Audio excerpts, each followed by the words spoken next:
Senhor presidente, ontem eu estive com o presidente Lula em Curitiba e eu sempre me pergunto por que tanto ódio contra o presidente Lula, uma perseguição implacável, 4 anos fazendo uma devassa na sua vida, na vida da sua família. Eu tenho para mim que a dona Marisa morreu porque não aguentou. Sua família exposta, a cobertura do Jornal Nacional. E durante todo esse tempo, o que me impressiona é que não surgem provas contra o presidente Lula. Num país que está cheio de provas.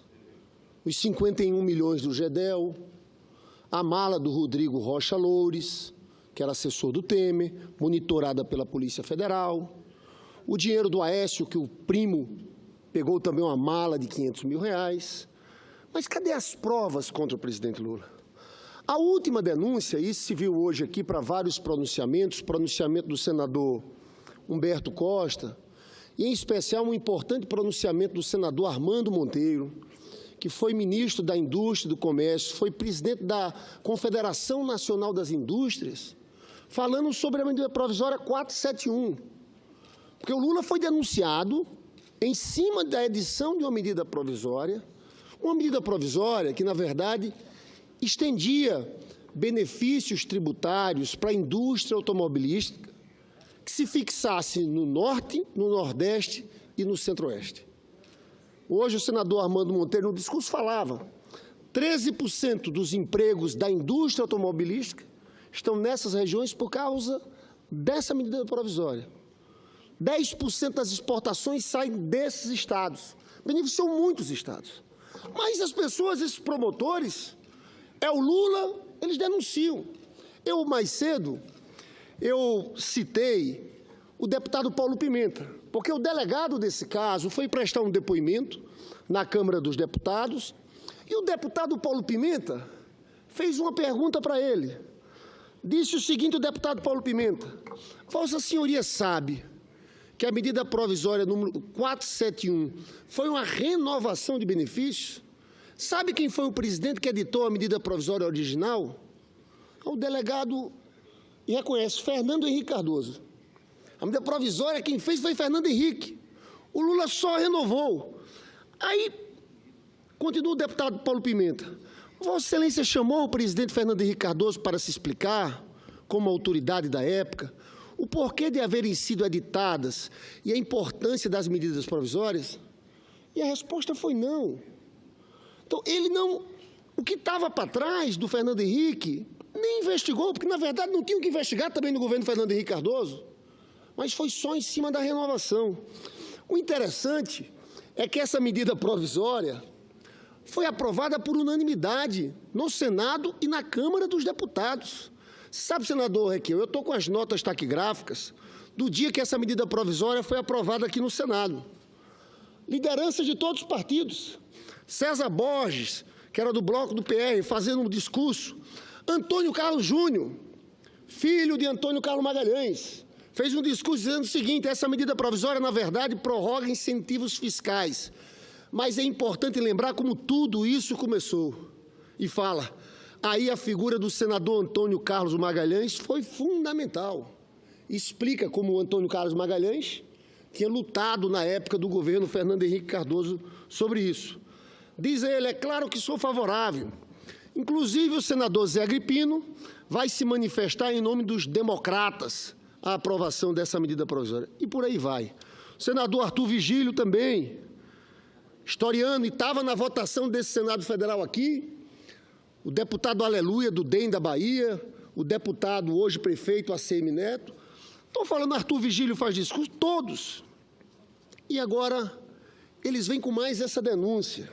Eu, sinceramente, o senador Roberto Requião ontem esteve em Curitiba, num ato público realizado numa praça em Curitiba, e falou que, na verdade, o que está por trás de tudo isso é um processo violento de desnacionalização da economia, de retirada de direitos de trabalhadores. Eu quero chamar a atenção, senador Roberto Requião, estou batendo nisso aqui a semana inteira, mas pouca gente está levando em consideração o orçamento de 2018. O orçamento de 2018 é a demonstração clara que eles decidiram tirar os pobres do orçamento brasileiro. Eu quero começar dando o primeiro exemplo em relação ao Sistema Unificado, o Sistema Único de Assistência Social, o SUAS. Sabe quanto é que é a redução de recursos, senador Requião? 97%. De 2 bi e 300 cai para 76 milhões. Eu chamo a atenção que, no caso do SUAS, tudo que não é Bolsa Família e BPC está ali. A manutenção dos CRAs que existem em cada município, política de abrigo aos idosos, política de abrigo às crianças, está tudo ali. Olha o número aqui, 2.300 cai para, não é 76 milhões, cai para 67 milhões. Mas não é só isso. Vamos mais à frente, porque aqui houve o debate na Emenda Constitucional 95. E naquele debate, naquela emenda constitucional que fala do teto dos gastos, eu via muita gente dizendo aqui o seguinte, olha, não vai retirar recursos da educação. Não vai. Esse orçamento reflete essa emenda constitucional dos gastos. É o primeiro ano de vigência dessa emenda constitucional. Olha o que acontece na educação. Educação superior, que em 2015 tinha tido um orçamento de 13 bilhões, caiu esse ano para 8 bilhões e 700, e a gente sabe que as universidades estão praticamente fechando, as universidades federais, uma situação muito difícil. Nós estamos tentando fazer uma mobilização nesse parlamento em defesa das universidades públicas. Pois bem, esse ano, o orçamento 8 bi e 700. Sabe quanto vai próximo ano, senador Requião? 5 bi e 900. Redução de 32%. Não tem como funcionar. Educação tecnológica, que em 2015 teve 7 bi e 900, esse ano está 3 bi e 700 e cai para 2 bi e 800, um corte de 24%. Então, cadê os senadores que diziam que não ia ter corte na educação com a emenda constitucional? Nós estamos provando em cima de números. Esses dados aqui são do governo. Eu estou falando do orçamento do governo. Não tem condições. O país vai parar completamente. Nós estamos parando os serviços públicos. Eles, no meio desse rombo, dessa crise fiscal, eu quero chamar a atenção dos servidores públicos. A proposta é essa. A proposta é voltar ao que houve nos anos de Fernando Henrique.